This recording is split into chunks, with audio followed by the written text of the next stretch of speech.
Hey guys, I'm back with another video. Today I'm gonna be oh my god. I'm gonna be teaching y'all how to turn boring pictures or boring locations into cinematic or professional looking pictures or locations. Let's hop into it. So today's video is a little bit different today because I went out and shot a vlog, right? I shot a vlog of my photo shoot with this kid right here, Nick. We did a vlog together, or I just vlogged like a little bits and pieces of it, and I was just gonna throw it to I was just gonna throw like bits and pieces of the vlog and explain like how I normally do in my videos, right? But like all the audio is trash. Like it was way too windy that day, so I'm not gonna do that to y'all. But I realized that the location we were at was honestly pretty boring, but because the way I took the pictures and the way that I like edited it all together, it looks like it was taken at a lot cooler of a location, even though one of the places is just literally a red wall. But it translates nicely if you know how to edit it correctly, and I'm here to teach y'all how to do that. So like, let's hop into Lightroom. Let's hop into Lightroom first, and then we'll like make something happen. Here's the first location. We got him up against this red wall with the light coming in from the right side. And I was like, okay, I know how I want to edit this already. I want to make like a gradient from like bright to dark on the left side of them, right? Okay, so now that we have the normal image back right here, let's set it for Instagram crop. You want to go to Instagram crop, you want to go right here to 4.5. And then I wanted to get rid of this wall right here and then put them in like the rule of thirds. So I wanted to put them right here and that's the right side of the picture. So now that we have this, first with all my pictures I like to go right here to RGB, the tone curve. I might do a tutorial on like how to use this tone curve and all of that. If you want me to drop a comment or something, right? So I like to go here, I raise up this and then lower this down and then raise this back up. Probably like to right about here, right? So we already have like a good gradient kind of falling on the picture. But so now what we want to do is we want to lower the highlights because they're a little bit overpowering, and then raise the contrast up. And then I don't like the picture's like not dark enough for me right now, so I'm gonna lower the exposure a little bit so we can get a little bit more of that gradient that I was trying to go for. We were gonna raise this back up a little bit, and then I like to add clarity to all my pictures a lot. It adds like a lot of texture to the picture. And then so now that we're here, raise that up and then we'll lower the whites down. So like before we keep going already, all Lightroom is, I mean for me personally, and I'm gonna be real with you, every other photographer that uses Lightroom, there's no set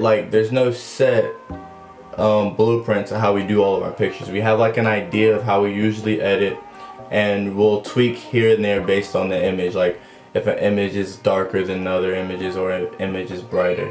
So already we have a pretty solid picture right here. I like to go down here, add, oh my god, my siblings are being loud, bro. Hey, be quiet! So I like to press those two buttons, add some sharpening, come back down here to highlight priority, and then just add some vignette, which brings some attention back to our person in the picture, or the center of the picture is where it's gonna be centered at. And then right there, that's all you gotta do. You wanna play around with the light, and you wanna make sure that you're shooting with intention. Because if I would have shot this picture in the middle of the wall, like if I were to shoot it like more over to this way, this way, right? If I shot it more this way, we wouldn't have the sun hitting his face, and then the dramatic of the bright on this side and dark on this side wouldn't be in the picture. Another example of this, we're gonna go over here to this picture right here. I took a good minute editing this, so yeah, let's use this one. Alright, so now that we have the original image back, let's set the crop back up for Instagram, 4.5. I like to put his eyes a little bit underneath it. Alright, so first thing I wanted to do with this image, so let's go back to the tone curve, raise this up a little bit. lower this down a little bit, and then I like to bring this up to where like the highlights pretty much start peaking. So pretty much right about there. Bring my blacks up, bring my shadows up, add some contrast, and then we're already pretty solid with this picture. Add some clarity, boom. This is a good picture. A lot of people could stop right here. Me personally, I like to add some finesse and flavor to my pictures.